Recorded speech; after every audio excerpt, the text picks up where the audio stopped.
Alors bonjour à tous, je vais vous montrer une petite astuce quand on n'a pas l'outil qui permet de repousser le piston de l'étrier du frein arrière quand on change les plaquettes arrière sur un Peugeot Partner Tipeee, parce qu'après avoir regardé pas mal sur internet et après avoir galéré avec mon outillage, j'ai trouvé une petite astuce assez simple. Donc je vous montre pas les étapes préalables, hein. Ça vous savez le faire, ou si vous savez pas, vous trouverez facilement des tutos sur internet qui vous montreront comment on fait. Moi je vais juste vous montrer un petit peu l'astuce que j'ai trouvé après avoir pas mal galéré. Donc c'est un petit serre-joint très simple et très classique que j'essaye de faire reposer à l'arrière sur l'étrier. Je le fais passer en dessous du tuyau de frein. Je le fais ressortir entre les mâchoires de l'étrier.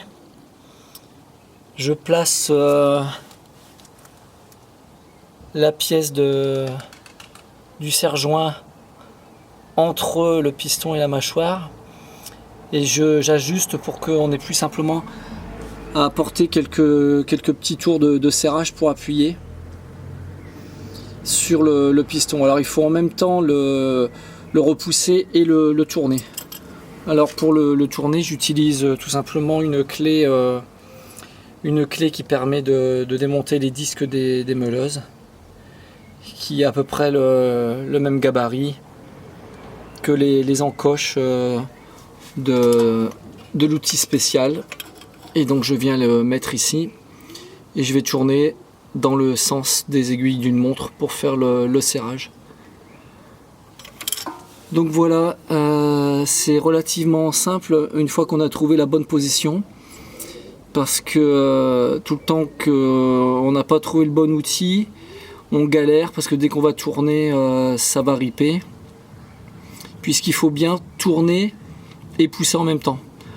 Là, l'avantage de ce serre-joint, c'est que d'une main on serre et de l'autre on peut tourner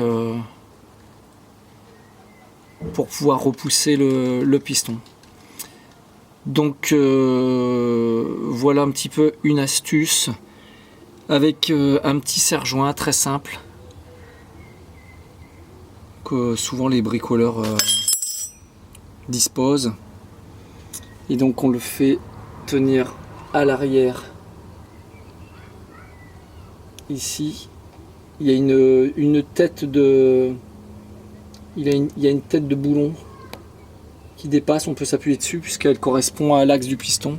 Donc on est bien dans le prolongement, on est bien droit, et quand on serre on reste droit. Ça se met pas de coin, parce que si ça se met de coin, effectivement quand on va tourner, ça va riper, ça va sauter.